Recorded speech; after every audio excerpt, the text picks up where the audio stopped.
Friend, आप सभी का बहुत बहुत स्वागत है हमारी सार के मोबाइल सोल्यूशन में। आज हमारे पास एक हैंडसेट आया है जो कि Redmi Note 10 Pro का हैंडसेट है।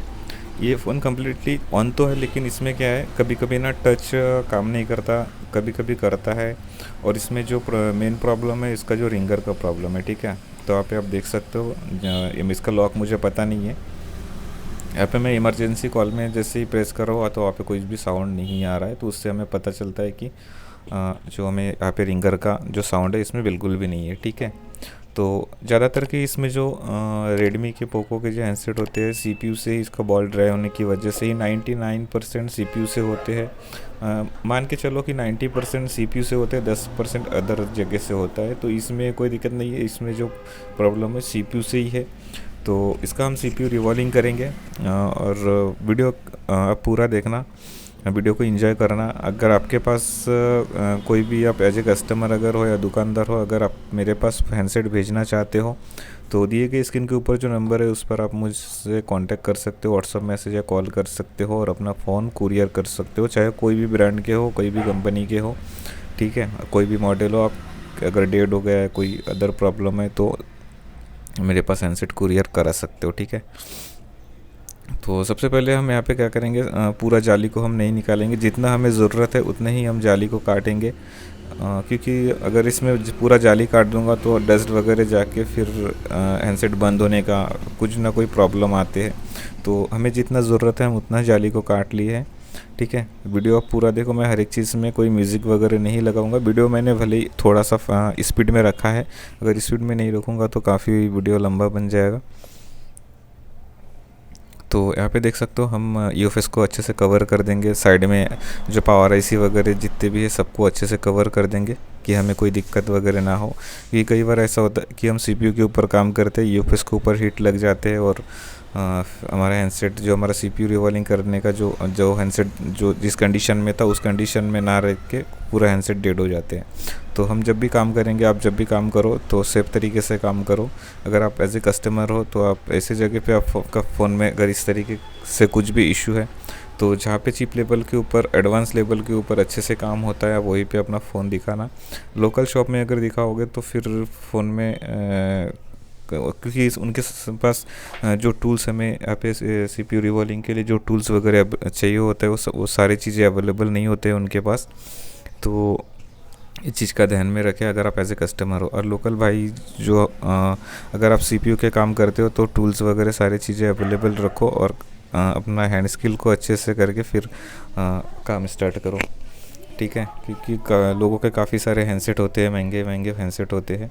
अगर हम थोड़े से गलती की वजह से हमारे हाथों से परमानेंट डेड हो जाते हैं और कभी वो रिपेयर नहीं हो पाता है। तो ऐसे काम ना करें। अगर आपको थोड़ा सा भी बुरा लगा है तो उसके लिए मैं माफ़ी चाहूँगा। अगर आप खुद को अपडेट करना चाहते हो तो आप खुद को अपडेट करो, फिर आईसी के ऊपर काम करो। ठीक है, देख सकते हो हमने आईसी को, सीपीयू को हमने निकाल लिया है। अभी हम यहाँ पे आयरन से, जो मैं आयरन यूज़ कर रहा हूँ वो ओएसएस की तरफ से आने वाला T210 आयरन है। ठीक है, ये IC CPU revolving, UFS revolving के लिए जो मतलब माइक्रो लेवल पे काम करने के लिए ये आयरन काफ़ी अच्छा है। मैं काफ़ी कम से कम 3 सालों से यूज़ कर रहा हूँ इसे।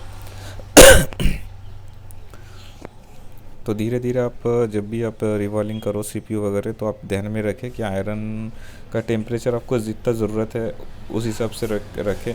क्योंकि हर जगह का लाइट का जो हमारा जो एसी वोल्टेज होता है, जो हमारी बिजली होते हैं, उसमें हर जगह का हर थोड़ा सा कम ज़्यादा वोल्टेज होते हैं, तो उस हिसाब से भी हमारा टेम्परेचर में फ़र्क आ जाता है। ठीक है, तो आपके काम के हिसाब से जितना टेम्परेचर लगे आप थोड़ा बहुत कम ज़्यादा करके कर लेना। ठीक है, और यहाँ पे जो हम एसएमडी यूज़ कर रहे हैं वो शुगोन के 8650 है।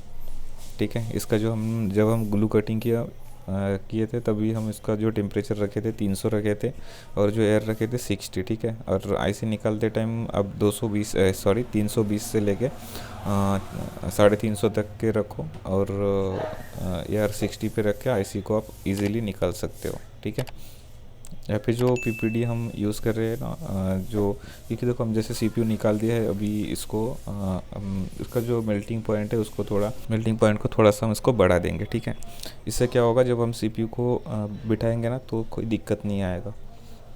और जब आप डिसोल्डर वायर चलाओगे ना, आप अच्छे से एक अच्छा वाला डिसोल्डर लेना, लोकल वाला डिसोल्डर मत लेना। कई बार ऐसा होता है कि लोकल वाला और हार्ड वाला अगर रहा ना, तो ये जो सीपीयू को, जो मदरबोर्ड के ऊपर जो सीपीयू के बॉल है ना, वो आपस में एक दूसरे से जुड़ जाते हैं, ठीक है। तो अब जब भी डिसोल्डर वायर यूज़ करोगे तो अच्छा वाला यूज़ करना। मैं जो यूज़ कर रहा हूँ उसमें गुड वीक का है, ठीक है। और जब भी आप काम करोगे ना, एकदम हल्के जो डिसोल्डर आप जब चलाओगे ना, बिल्कुल हल्के हाथों से चलाना, क्योंकि अगर उसमें ज़्यादा, अगर थोड़ा सा अगर प्रेस ज़्यादा हो गया ना, तो इसमें क्या होता है कि बॉल आपस में जुड़ने के चांसेस होते हैं। और जब भी आप इसमें डिसोल्डर वायर चलाओगे तो एक चीज़ ध्यान में रखना, डिसोल्डर का जो वायर है ना, आगे से थोड़ा सा फोल्ड कर लेना। उससे ये होगा कि थोड़ा सा अगर प्रेस ज़्यादा भी लग जाए ना, तो बॉल आपस में जुड़ेगा नहीं। अगर आपका हैंड स्किल थोड़ा सा कम है तो आप वो चीज़ कर सकते हो। अगर आपका हैंड स्किल अच्छा है तो फिर कुछ भी करने की ज़रूरत नहीं, आप कैसे भी काम कर सकते हो, ठीक है।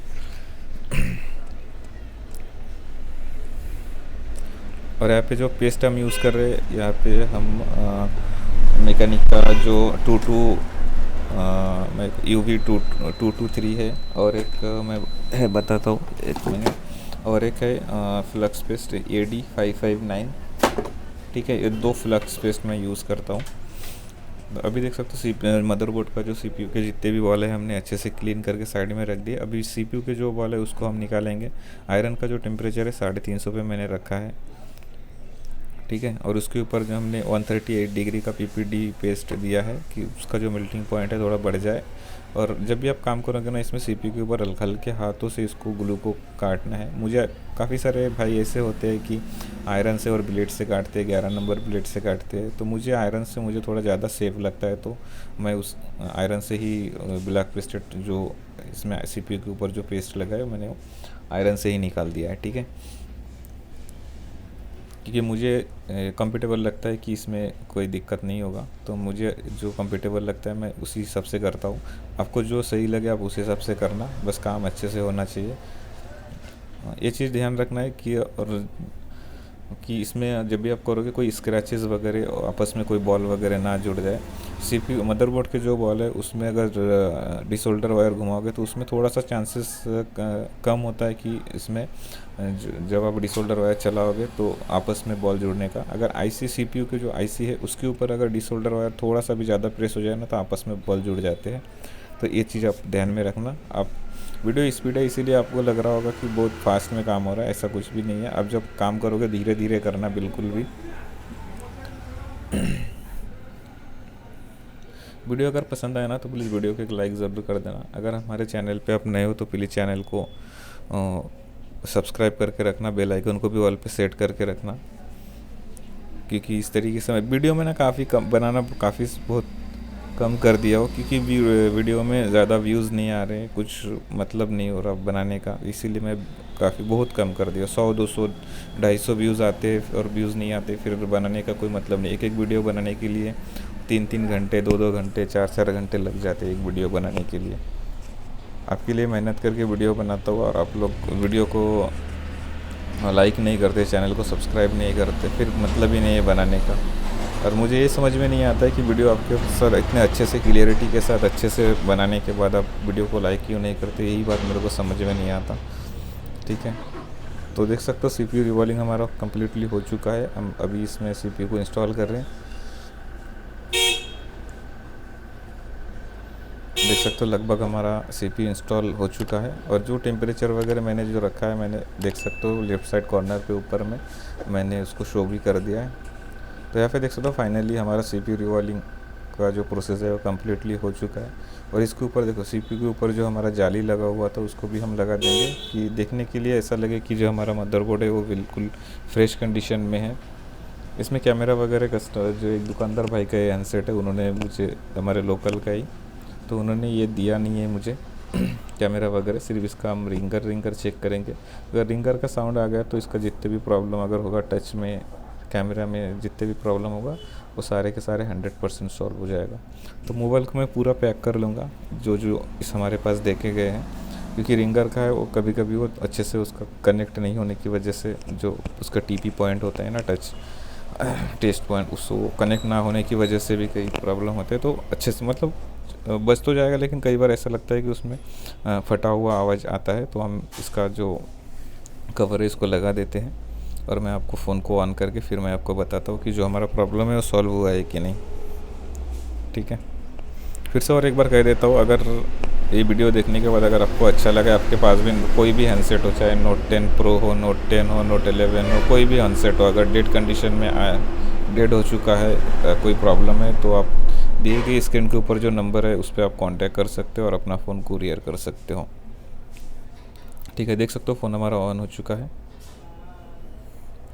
थोड़ा सा और वेट करेंगे। अगर आपके मन में कुछ डाउट वगैरह है ना, तो हम नीचे कमेंट सेक्शन में ज़रूर बताना, मैं आपको रिप्लाई कर दूँगा। बस एक चीज़ मैं बता देता हूँ कि आप इसमें ना प्राइस के बारे में ना पूछे कमेंट में, कि प्राइस के बारे में अगर आपको जानकारी चाहिए कुछ भी, तो आप मुझसे व्हाट्सअप मैसेज या कॉल कर सकते हो और पूछ सकते हो। हर मॉडल के अलग अलग प्राइजेस होते हैं। तो देख सकते हो फ़ोन हमारा ऑन हो चुका है। मैं एक बार आपको इमरजेंसी कॉल में भी सुना देता हूँ। देख सकते हो बिल्कुल साउंड आ चुका है। और इसमें ना कई बार हाँ, और एक चीज़ बता देता हूँ, इसमें कस्टमर से मैंने इसका पासवर्ड ले लिया था, जो दुकानदार भाई को, उसको मैंने कॉल करके पासवर्ड ले लिया था, क्योंकि मैं आपको अच्छे से सुना पाऊँ कि जो हमारा प्रॉब्लम सॉल्व हुआ है कि नहीं। ठीक है, यहाँ पे देख सकते हो साउंड नहीं आ रहा है, इसमें गाना वगैरह कुछ तो भी लगा दिया है शायद।